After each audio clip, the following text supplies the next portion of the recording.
materiales áridos, en este caso, tanto para construir pavimentos flexibles como rígidos. Hemos visto todas las técnicas.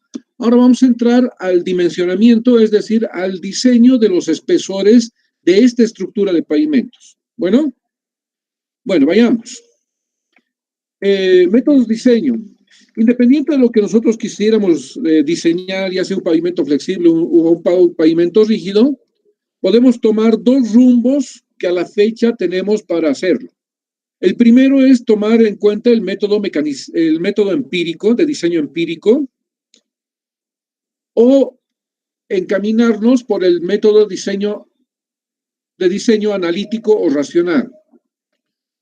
El método empírico es el que nosotros vamos a aprender en esta oportunidad, porque recién estamos dando este salto, a pesar de que esto ya viene de hace mucho tiempo, pero sí ya existen la metodología para hacer el cálculo, para hacer las verificaciones y todo ello, así que de aquí a un tiempo vamos a dejar de lado el método empírico para pasarnos al método analítico racional.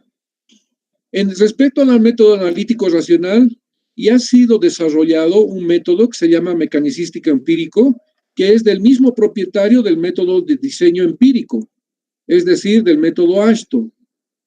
Este método son los mismos que han elaborado el método empírico mecanicístico, ¿ya? Pero la idea es de que nosotros a futuro vayamos y analicemos todo de manera mecanicista. O sea, es decir, que vamos a dejar de lado todo lo que es el método empírico, inclusive este método empírico, mecanicística empírico, para de pronto trabajar ya con el método exclusivo mecanicístico. Vamos a ver los dos métodos. Primero lo vamos a ver este método, el analítico racional. ¿En qué consiste? Simplemente como mención. Pero yo creo que de aquí a un tiempo voy a modificar el contenido de la materia y nos vamos a abocar exclusivamente a este método cuando ya estemos de manera práctica trabajando, utilizando estos métodos que todavía no los estamos utilizando en nuestro medio. En nuestro medio lo estamos utilizando el método empírico. Bueno, entonces vamos a hacer una revisión primero del segundo método y después vamos a entrar con bastante detalle en el método empírico, en qué consistía. Bueno, el método analítico se basa en el cálculo de estructuras de la ingeniería, es decir, en el cálculo de estructuras siempre hemos tomado en cuenta el análisis de tensiones, de deformaciones y desplazamientos. Todo esto producido por las cargas que se aplican a estas estructuras, ¿ya? En este caso, las cargas, en el caso de pavimentos, las cargas son provocadas por el paso de los vehículos, ¿no? Y además que tiene otra particularidad, que este análisis se tiene que tomar en cuenta las variaciones climatológicas del lugar. Esta modelación analítica racional ha sido propuesta con base a la teoría de elasticidad por este ingeniero que apellida Boussinesq el año 1885. Tomen nota, 1885. Recién este ingeniero Burmeister esta teoría de elasticidad ha aplicado a conceptos de diseño de estructuras de pavimentos el año 1945. ¿Ya? Vamos a ver aquí cómo ha ido evolucionando. Las soluciones analíticas de Burmeister y Boussinesq han sido propuestas de esta manera. Principalmente, Boussinesq lo que ha analizado ha sido que la estructura del pavimento se lo analizaba como una sola estructura, como un solo material de un solo tipo. Ya con posterioridad se ha hecho un análisis de materiales diferentes, se ha tomado en cuenta ya un análisis por capas, por el hecho de que la estructura del pavimento no está construido de un solo tipo de material, están construidos por distintos tipos de material. Entonces, ese ha sido el análisis que se ha propuesto con las ecuaciones de Boussinesq. Primero, tomar en cuenta como si fuera una sólido. Imagínense como si fuera una sola viga, digamos, ¿no? Que eso funciona como uno solo. Lo mismo se ha considerado acá cuando se ha tomado en cuenta como una sola capa. Con posterioridad se ha hecho diferenciaciones entre las capas, como la que ustedes ya conocen, y se ha hecho esa discretización para poder analizar y hacer el diseño. Luego, esta teoría de multicapa ha sido desarrollada por Westergaard, Palmer, Barmer, Dodemark y otros ingenieros más, donde han puesto su aporte, y además este aporte estaba asociado a el cálculo a través de métodos numéricos. Finalmente, a la fecha, hay muchos programas, muchas aplicaciones que se están utilizando a través de elementos finitos. Si bien no se aplica exactamente, o sea, no se puede replicar el comportamiento de una estructura a través de estos elementos finitos en pavimento flexible, en pavimentos rígidos sí es apropiado utilizar, de hecho se está difundiendo demasiado este análisis a través, por ejemplo, de estos programas que están ahora muy difundidos. No quiere decir que son los únicos, hay una infinidad de programas, pero de momento nosotros aquí en nuestro medio estamos haciendo un análisis del comportamiento de las estructuras a través de estos programas. Ustedes pueden entrar a ver Everfe 2.24 es la versión y el programa ISLAB 2000. Bueno, de hecho hemos hecho nosotros una tesis con Franz Pazzi, se llama el alumno. Ha hecho una comparación de los métodos empíricos verificados con método, me refiero al método empírico diseñando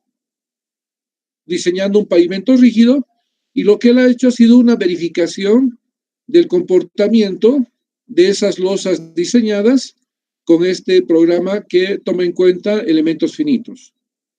Bueno, aquí les voy a mostrar que este es el programa Everfe que hace ese análisis y además nos puede dimensionar el espesor de la losa. Para ello nosotros necesitamos proporcionar la geometría de la losa, o sea, qué anchos y qué largos va a tener la losa. Necesitamos proporcionar información de algunas características de la losa, como los módulos elásticos de la losa, temperaturas y otros datos más que ustedes ven ahí. Una vez que se ha configurado la geometría y las características de la losa, podemos también configurar las características de la aplicación de carga. Lo que ustedes ven acá es un eje. Imagínense que aquí esto es lo que lo une.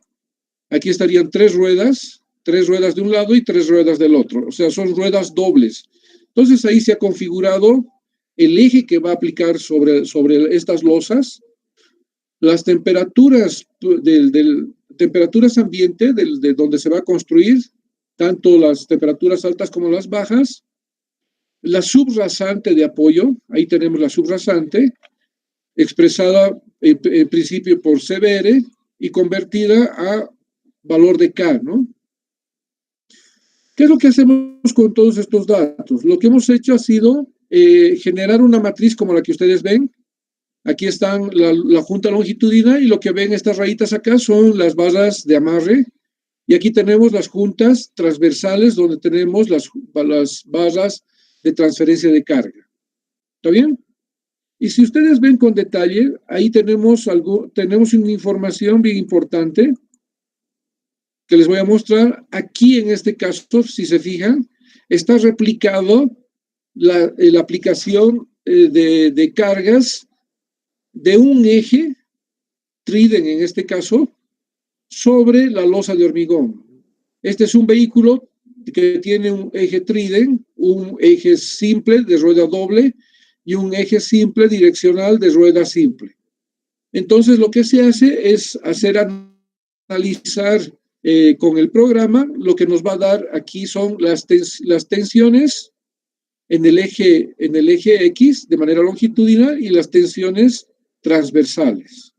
Además de tener esa información, podemos calcular las deflexiones, cómo se comporta el pavimento. Obviamente que aquí tenemos la aplicación del eje Triden sobre esta losa. Aquí está el eje simple y aquí está el eje direccional. Entonces, esa es la magnitud y aquí estamos deflexiones, los valores de deflexión podemos ver aquí en 3 dimensiones. Esto se ha calculado a través de elementos finitos, ¿ya?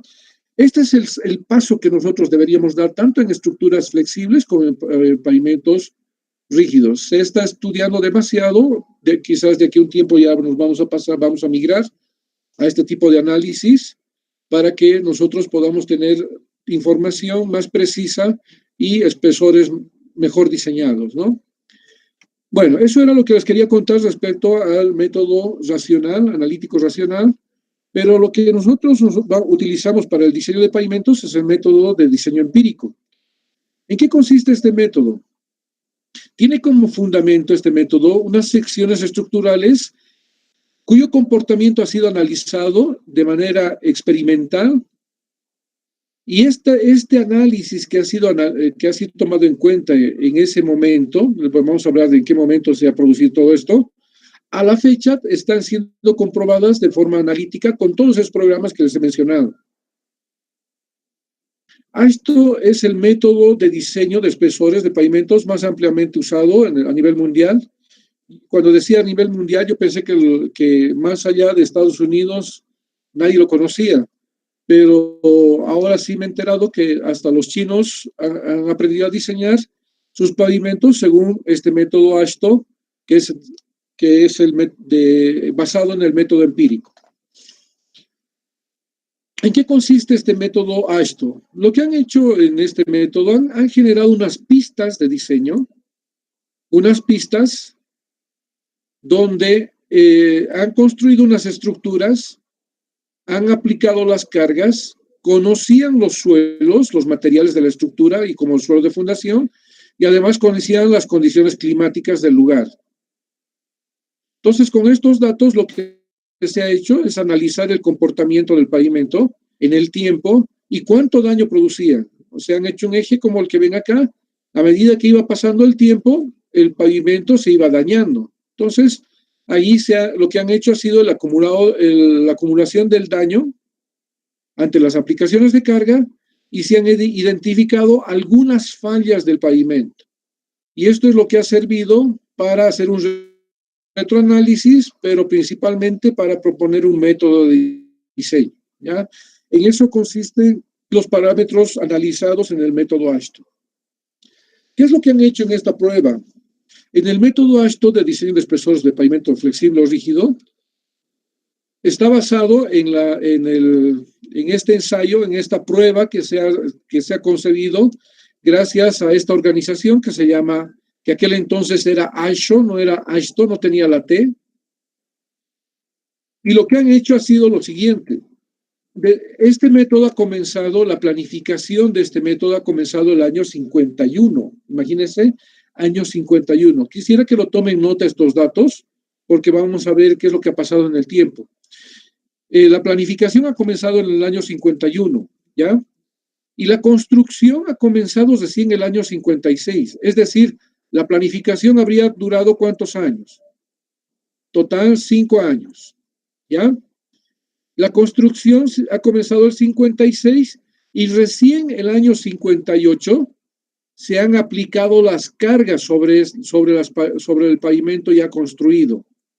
Es decir, que la construcción ha tomado 2 años de construcción y las cargas han sido aplicadas desde octubre del año 58 hasta noviembre del año 60. ¿Qué quiere decir? Que las cargas, la aplicación de cargas sobre estas pistas de prueba han sido aplicadas durante 2 años. Y recién el año 61 se ha publicado el método de diseño.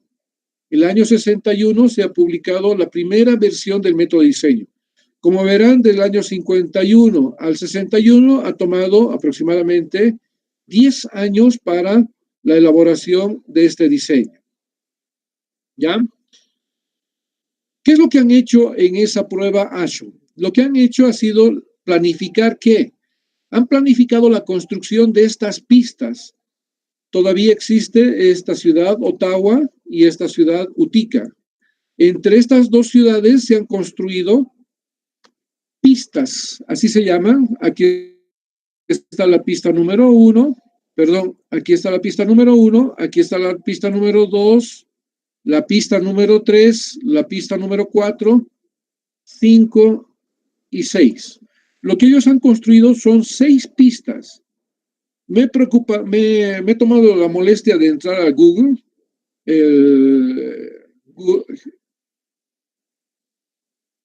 he olvidado cómo se llama, Google Earth, ¿no? He entrado y aquí está la ciudad de Ottawa, si se fijan, y aquí está la ciudad de Utica. En este lugar es donde se han construido las pistas, ¿ya? Las 6 pistas se han construido en ese lugar. Entonces, en ese entonces, desde el 51 al 55, se han planificado construir estas pistas prueba, así se llaman, las pistas prueba. Y estas pistas prueba, todas estas se han construido durante 2 años. ¿Ya? ¿Cómo eran las pistas? Eran como las que ven aquí. Tenían este bucle que venía así, tenía otra pista que daba la vuelta y hacían este recorrido.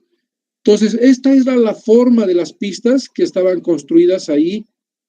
Estas 6 pistas tenían esa forma y estaba a lo largo entre la población de Ottawa y la población de Utica.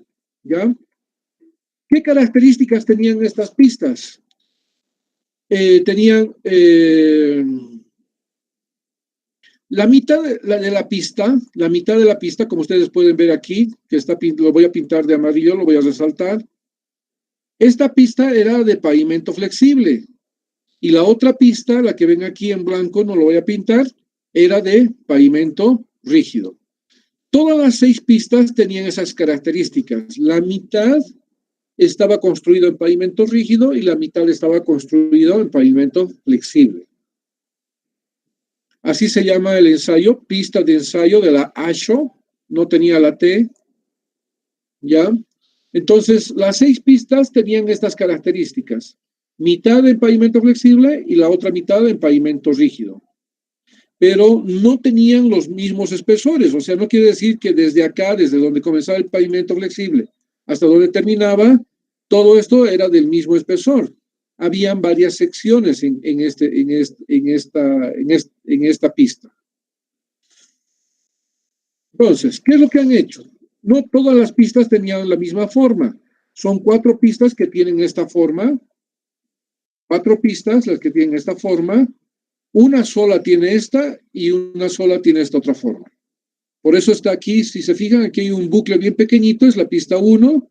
Aquí un bucle, bucle pequeño, es la pista 2.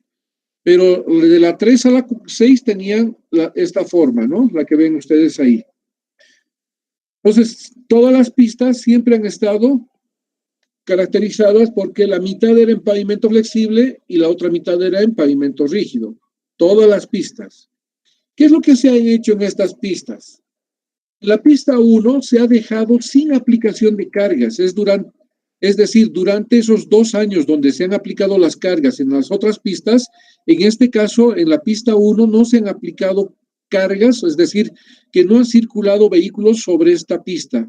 Y lo que ha pasado ha sido nada más que se ha evaluado el deterioro de esta pista, nada más por el impacto ambiental, es decir, por las precipitaciones pluviales, nieves y días de calor. En la pista 2 solo se ha utilizado para que vehículos ligeros pasen por esta pista, es decir, cuando hablo de vehículos ligeros me refiero a aquellos vehículos pesados, ligeros. No estoy hablando de vehículos livianos, ojo, estoy hablando de vehículos pesados pero ligeros. Ligeros se los ha llamado a aquellos camiones que nosotros normalmente vemos en nuestra ciudad, que son los camiones que distribuyen gas, los camiones que distribuyen, que recogen basura, que distribuyen, no sé, gaseosas y otros alimentos, digamos, ¿no? Esos son los camiones ligeros. Es decir, entonces, en la pista 2 se habrían aplicado cargas solo por los camiones ligeros. En cambio, desde la pista 3 hasta la pista 6 se han aplicado cargas, pero en este caso de camiones pesados. Es decir, aquellos camiones que tienen remolques, aquellos camiones que tienen semirremolque, es decir, con más de 4 ejes aproximadamente, ¿ya? En la pista 3 y 6 se aplicaron aplicaciones cargas con vehículos pesados, es decir, con camiones que tienen remolque y semirremolque. En la pista 5 y 6 tuvieron idénticas configuraciones, es decir, que solo se ha permitido que circulen camiones pesados, pero del mismo tipo, ¿ya? Entonces, esto es lo que ellos han planificado en esa prueba, una vez construida. En cada una de estas pistas se han aplicado cargas y lo que ellos han hecho ha sido evaluar el comportamiento de estos pavimentos ante la aplicación de cargas, excepto en la pista 1, donde solamente se ha dejado de que el pavimento se deteriore por el impacto ambiental.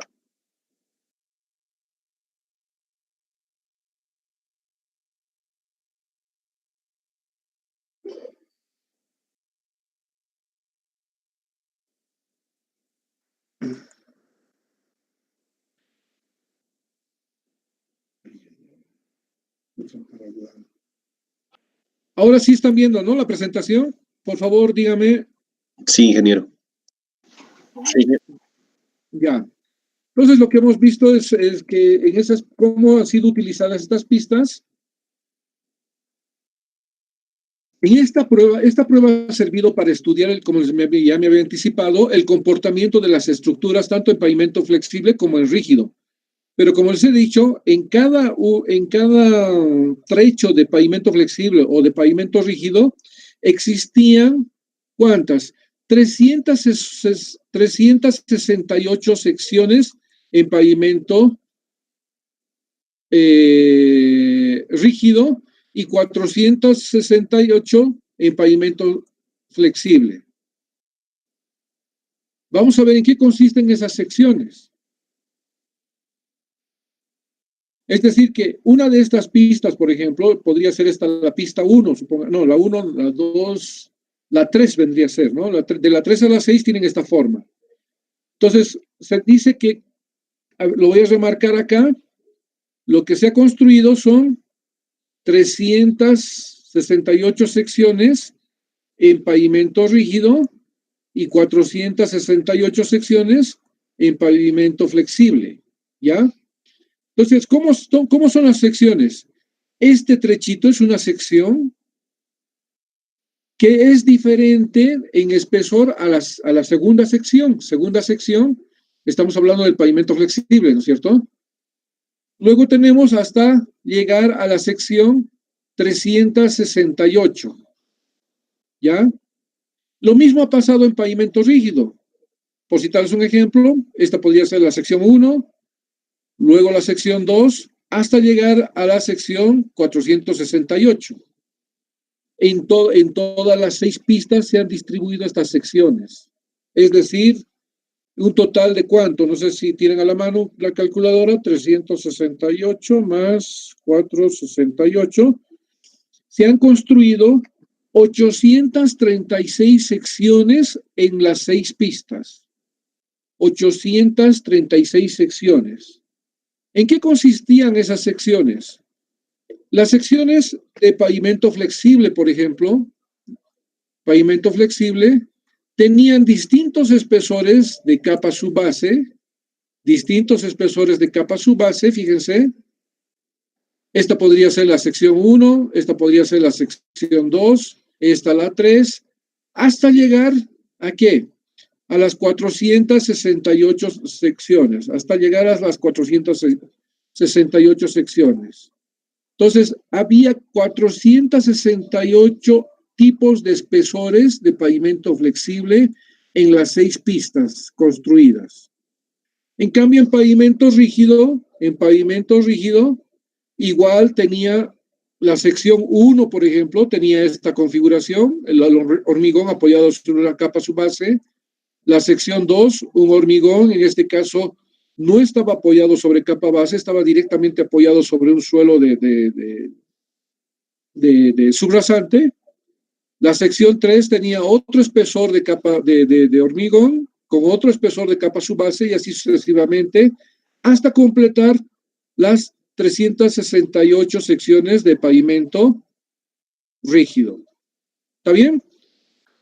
Entonces, en las 6 pistas había trechitos, o tramitos o secciones, en este caso, como seguíamos utilizando el mismo término, donde habían estructuras de distintos espesores. Bueno, ¿qué es lo que han hecho en estas secciones? Lo que han hecho ha sido aplicar cargas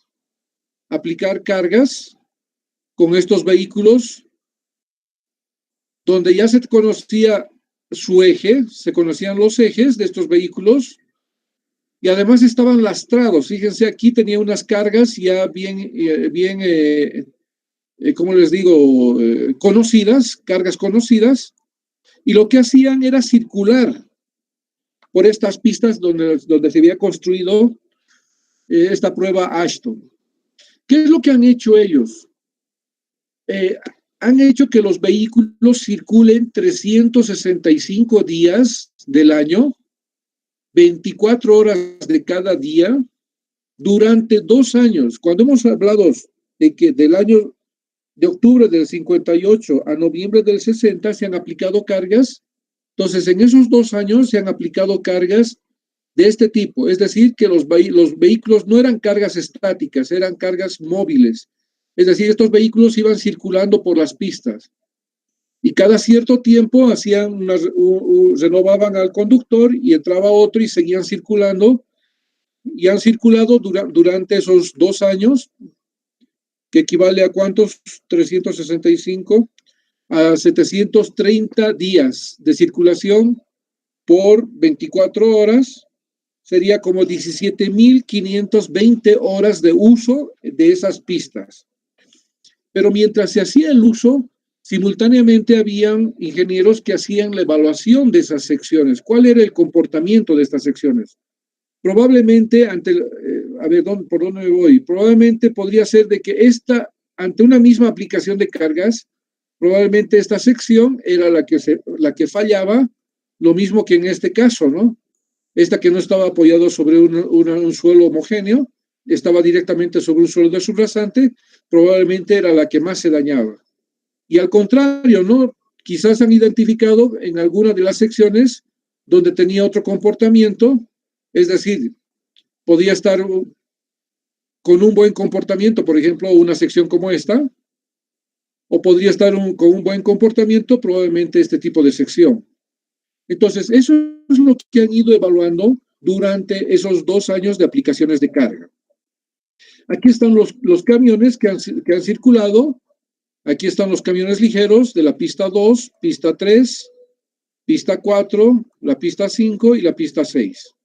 Estas son las cargas que ellos ya conocían, los de los camiones, y estos eran los que han circulado esos 730 días durante 24 horas, ¿no? ¿Qué es lo que han hecho con esto? El objeto principal de esta prueba ha consistido en buscar unas relaciones significativas entre lo que es aplicaciones de carga y comportamiento de estas secciones. Eso es lo que han tratado de determinar, una relación de tal forma que se puede identificar el comportamiento del pavimento ante la aplicación de cargas. También lo que han tratado de buscar es el número de repeticiones de cargas, de ejes. También se ha visto la magnitud de aplicaciones de carga. También se ha analizado en el tiempo, en esos 2 años, cuál era el comportamiento. Y lo que ellos han analizado también ha sido la cantidad de aplicaciones de carga. Es decir, en un día las aplicaciones eran de 500 aplicaciones. Al día siguiente otras 500. Y ellos han hecho un análisis por aplicaciones de carga y otro análisis por tiempo. ¿Ya? Y finalmente lo que han hecho también ha sido un análisis de comparación, siendo que estas secciones estaban en una sola pista y habían los vehículos que estaban circulando eran los mismos. Por lo tanto, se podía identificar el comportamiento de un pavimento flexible flexible y el comportamiento de un pavimento rígido ante la misma aplicación de cargas. ¿Qué factores han tenido peso para calificar la capacidad de servicio?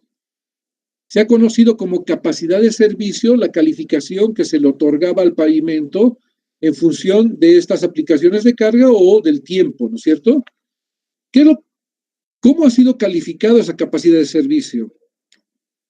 Se ha calificado primero la variación longitudinal, esa ha sido una calificación que se ha hecho, el perfil de la variación longitudinal. Eso nos daba un indicador para tener la nota final que se ha denominado aquel entonces como capacidad de servicio. Por otra parte, se ha hecho mediciones de la aspereza del pavimento en la dirección del movimiento. También se ha medido profundidad de ahuellamiento. Se ha comprobado que el pavimento rígido no tenía ahuellamiento, pero sí tenía ahuellamiento el pavimento flexible. Por otra parte, también han surgido agrietamientos en la superficie del pavimento. Tal vez en las losas más esbeltas han sufrido deterioros, como en los pavimentos flexibles con espesores muy delgados, ¿no? Y finalmente, lo que se ha registrado han sido los baches. Todas estas mediciones que estamos viendo acá del deterioro del pavimento nos han servido para ponerle una calificación al pavimento. Y esa calificación se la ha denominado capacidad de servicio. Bueno, entonces esas han sido las mediciones que se han registrado, que se han ido registrando en el tiempo, ¿no? La verdad no recuerdo en este momento si se han hecho unas mediciones cada semana, cada día o cada mes, pero cada vez que se realizaba esas mediciones, lo que se hacía era colocarla a una fórmula y obtener una calificación del pavimento. Y esa calificación era denominada capacidad de servicio. Estas mediciones físicas, en cada una de las secciones de prueba, se han transferido a fórmulas que podían darnos valores de capacidad de servicio. Y por lo tanto, obviamente, el comportamiento del pavimento. 3 comportamientos se han analizado, que ya lo dije. No sé si lo voy a poder graficar aquí. El primero de los comportamientos ha sido tener un eje, así como lo que estoy dibujando acá. Aquí estaría lo que es capacidad de servicio siempre en las ordenadas. Y aquí serían las aplicaciones de carga. Aplicaciones de carga. ¿Ya? Ese es el primer análisis que se hizo. El segundo análisis ha sido la capacidad de servicio en un momento determinado. Es decir, que ellos lo que han hecho ha sido tener un eje, tener capacidad de servicio, lo mismo acá, en ordenada, pero en abscisa, el año, ¿no? El año 58, vamos a poner aquí el 58, y aquí el 59. Porque han sido 2 años de aplicaciones de carga. Entonces yo podía sacar qué calificación tenía el pavimento, o sea, de una determinada sección, obviamente, en enero del 58, ¿ya?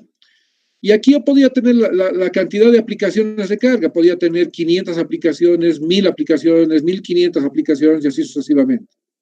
Y finalmente, otra comparación que han hecho ha sido analizar la capacidad de servicio versus capacidad de servicio de un pavimento respecto al otro. Es decir, yo tengo capacidad de servicio por este lado, entonces el comportamiento de mi pavimento flexible podría ser este, y el comportamiento de mi pavimento rígido podría ser este otro. Entonces, esas han sido las 3 comparaciones que han sido analizadas en la prueba Ashton, ¿no? Lo han analizado en principio como aplicaciones de carga, lo han analizado por tiempo, aquí le pondré T, por tiempo, y lo han analizado por comportamiento, ya sea de pavimento rígido o pavimento flexible. Aquí tenemos, por ejemplo, esto es un resumen del libro de la prueba Ashton. Aquí tenemos la capacidad de servicio calificada de 1 a 5, pero aquí dice para la pista número 5, ¿ya? Y aquí lo que vemos acá abajo son las aplicaciones de carga, no está el tiempo, solamente cantidad de aplicaciones de carga. ¿Qué es lo que han hecho ellos? En esta pista, la número 3, donde han circulado camiones pesados, ¿se acuerdan que les dije camiones pesados? Han sido aplicadas 250 aplicaciones de carga. Para la sección, aquí no sé si logran ver, estoy pintando, para la sección 38, su comportamiento desde el inicio ha sido reducido, fíjense, aquí reducido. Esta sería para la sección 38. Pero ¿qué ha pasado en la pista número 3?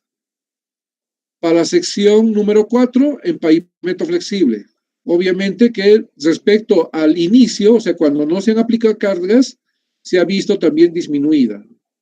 Esa es la interpretación que se le ha ido dando al pavimento de cada una de las pistas y cada una de las secciones. Finalmente podemos tener aquí qué ha pasado cuando teníamos 1000 aplicaciones en la pista 3 para la sección 38. El pavimento ha ido deteriorándose de a poco, pero no se ha deteriorado como se habría deteriorado el pavimento flexible. El comportamiento del pavimento flexible es este acá.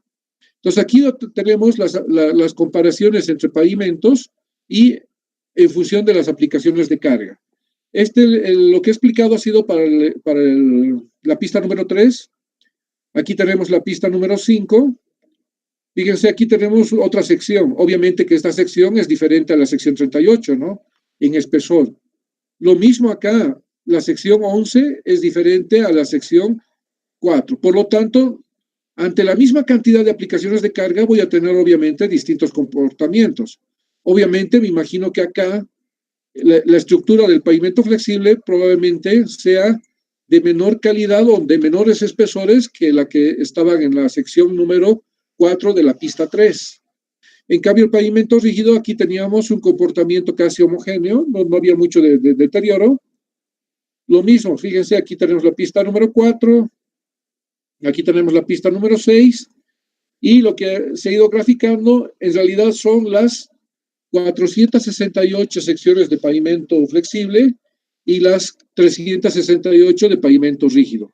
Entonces, con este análisis, lo que han hecho ha sido desarrollar el comportamiento y han hecho un retroanálisis, retrocálculo para verificar que sí era posible elaborar una ecuación de diseño con la cual nosotros podíamos dimensionar un pavimento. En cambio, aquí tenemos que, fíjense, aquí tenemos el comportamiento del pavimento rígido de una de las secciones, aquí no dice qué sección es, supongamos que sea la sección 1, que tenía cierto espesor en capa de rodadura y en capa su base. Entonces aquí podemos ver el análisis, ¿no? En octubre han comenzado las aplicaciones del año 59 hasta noviembre del año 60. Entonces aquí podemos ver el comportamiento del pavimento rígido de la sección 1. Bueno, yo solamente estoy poniendo una, ¿no? Puede haber más que eso. Aquí tenemos el comportamiento. Igual vamos a ver que supongamos que esta sección, esta corresponde a la sección 1 también, pongamos 1, pero en este caso corresponde a la de pavimento flexible. ¿Está bien? Entonces, aquí tenemos un análisis de la capacidad de servicios respecto al tiempo, ¿no? Aquí no estamos hablando de carga, de aplicación de carga, solo estamos hablando qué es lo que ha pasado en el tiempo. Bueno, ese ha sido, con todo este análisis se ha determinado una ecuación de diseño, la que vamos a ver más adelante, la cual hasta la fecha nos está permitiendo hacer algunos cálculos. Obviamente que no nos hemos quedado con el método, el primer método de diseño que ha salido el año 61. Estos métodos, este mismo método con base fundamentada en la prueba AASHTO ha sido mejorada cada cierto tiempo hasta el año 93, que es lo que vamos a ver más adelante, qué otras modificaciones han tenido en ese tiempo. ¿Alguna consulta hasta acá? ¿A qué se podría deber si nos fijamos en las gráficas que nos mostró en la anterior diapositiva? Hay una ligera mejora en la calidad de servicio, en la capacidad de servicio. ¿Por qué se debería eso, Inge? Lo En que pasa es pavimentos rígidos. Lo que pasa es que las mediciones, algunas mediciones que se han realizado son puntuales. Y lo que ha pasado es que no han hecho las mediciones en el mismo lugar. Si hubieran hecho en el mismo lugar exactamente una de las determinadas mediciones, probablemente el comportamiento siempre sea, digamos, disminuyendo la capacidad de servicio, ¿no? No en ningún caso de pronto que suba, ¿no? Todo depende de dónde realmente se hagan las mediciones. Eso lo vamos a ver prácticamente en las últimas clases, cómo se hacen las mediciones a la fecha en los pavimentos para ver el comportamiento del pavimento. Y si yo no lo hago en el mismo lugar, probablemente voy a tener otro dato, ¿no? Y hay mediciones puntuales y hay mediciones longitudinales. Así que todo depende de eso y como hemos visto, esas mediciones se las ponía una ecuación y nos daban como resultado la capacidad de servicio. Entonces está en función de dónde haya medido, cómo lo haya medido también, ¿no? A eso se debe de pronto que parecería que hay una recuperación, ¿no? ¿Más consultas? Desde ese entonces, desde el año 61, cuando ha salido el método AASHTO, muchas entidades han tratado de emular una pista similar a la que han hecho los de la AASHTO. Hace un tiempo atrás salió un estudio donde se dice que lo que han gastado los gringos en este estudio para el método de diseño de pavimentos, construyendo las pistas, si ustedes se fijan, desde el primer año de planificación, que ha sido el 51, hasta la edición del método de diseño, han pasado 10 años, imagínense, como 2 carreras de ingeniería civil. 10 años ha tomado el tiempo para el desarrollo del método de diseño de pavimentos, según el método AASHTO, con base a estas pistas experimentales. ¿Qué es lo que ha pasado? En el tiempo ha habido muchas entidades, por ejemplo aquí el CEDEX, es el Centro de Estudios Experimentales de España, que ellos han creado una pista. Si ustedes se fijan, aquí hay una pista de diseño. Hay una pista cubierta y hay una pista que no está cubierta. En algunos lugares hay aspersión de agua simulando que está mojada. Y aquí, en lugar de la aplicación de varios vehículos de distintos ejes con cargas conocidas, lo que han hecho simplemente es ponerle un eje y hacer que el eje circule alrededor de esto, ¿no? Esta es una riel, la que ven aquí arriba es una riel. A ver, les voy a mostrar. Esto lo que ven acá es una riel nada más, y lo que hace que esté apoyado a un eje, a un neumático que va siendo aplicado, que va circulando por ese carril y va aplicando cargas a la estructura del pavimento. Obviamente que ellos también tienen secciones conocidas, ¿no? Aquí en este lugarcito, si ustedes se fijan, aquí se han hecho pruebas de pintura, donde también se quería verificar cuál de las pinturas es más resistente ante las aplicaciones de carga. Entonces, como verán, aquí está el eje, no sé si logran ver, pero lo voy a resaltar.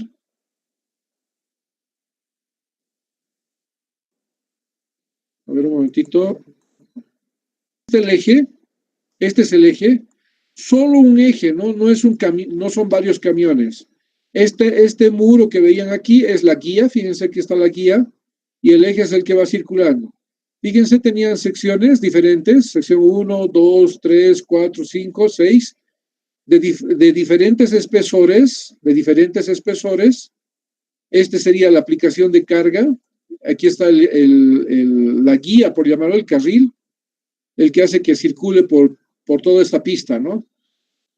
Entonces, igual que en la prueba AASHTO, en este caso, no me he olvidado decirles, en la prueba AASHTO lo que se ha hecho es reclutar a los mariners, y lo que han hecho ha sido que ellos operen los camiones.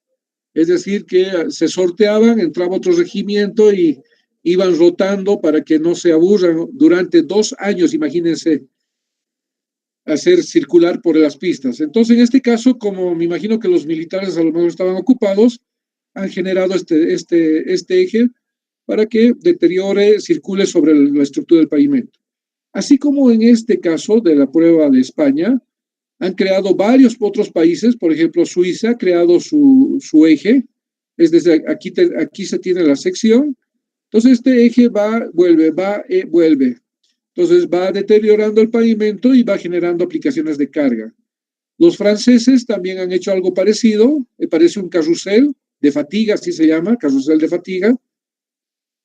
Aquí tiene la pista es circular con varias secciones también.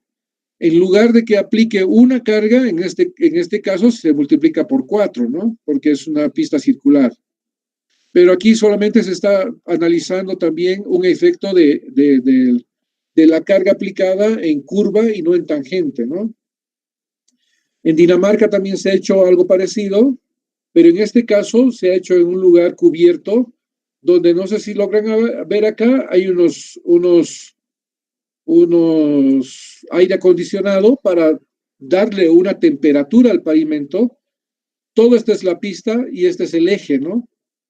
Y este circula de este lado hacia este movimiento.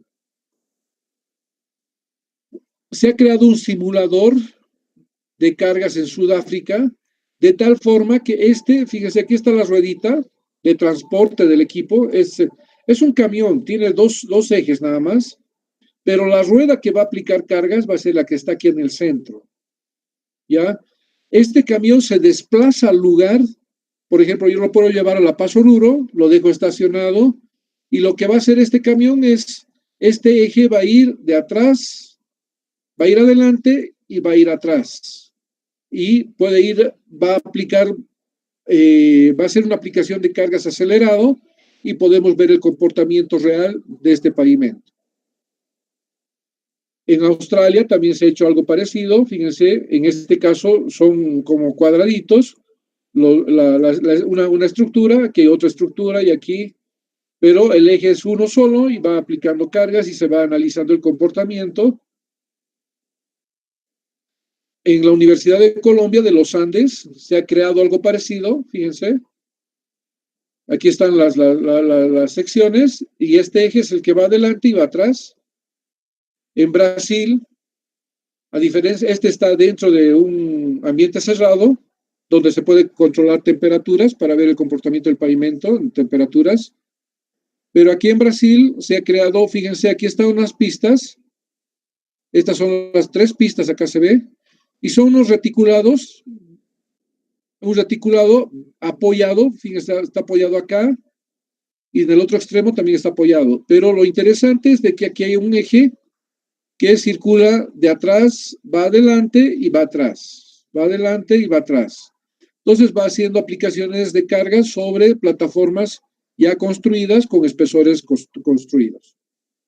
Varios países han tratado de hacer esto, ¿no? Yo hubiera querido que en algún momento nosotros también podamos tener nuestra pista a prueba y hacer no sé, inventarnos cualquier tipo de estas articulaciones o una viga con eje y hacer estudios sobre el comportamiento de nuestros pavimentos ante la aplicación de cargas, ¿no? Y verificar lo que es el método de diseño empírico propuesto por Ashton, ¿no? ¿Cómo ha ido evolucionando el método? El año 1961, como les había dicho, ha salido la primera publicación de la guía, así se llama, Guía de Diseño de Pavimentos Rígidos y Flexibles. Como verán, la guía no lleva el nombre de paquete estructural. No sé de dónde habrán sacado eso de paquete. De hecho, vamos a ver en la carátula del texto del documento. Ahí dice Guía para el diseño estructural de pavimentos flexibles o rígidos. Bueno, el año 61 ha surgido la primera edición de la guía. Obviamente que en esta guía, la primera conclusión o la primera cuestión que se han hecho a esta guía ha sido de que esta evaluación se ha realizado en un estado de Estados Unidos. Ahora, ¿será que ese método es aplicable a Alaska, por ejemplo, o a Miami, que tienen distintos comportamientos? En Alaska es un clima muy frío y en Miami casi tropical. ¿Será que se puede aplicar este método? Ha sido la primera consulta. Y lo que se ha generado en este método se ha creado el factor regional. Factor regional. Es decir, yo calculaba con el método que se había generado en Illinois, entre estas dos poblaciones, Ottawa y Utica. El método se había desarrollado ahí, pero si yo lo iba a construir en Miami, debería aplicar un factor regional, el cual me podría aumentar o disminuir el espesor que había diseñado con base al método desarrollado en ese estado, ¿no? Ahora, si yo quería hacer otro diseño en Alaska, utilizaba el mismo método, pero yo utilizaba un factor regional, el que me permitía subir o disminuir dependiendo el clima de la zona, y así es como ha surgido este método, si bien se ha desarrollado en un estado, ha sido difundido a nivel nacional.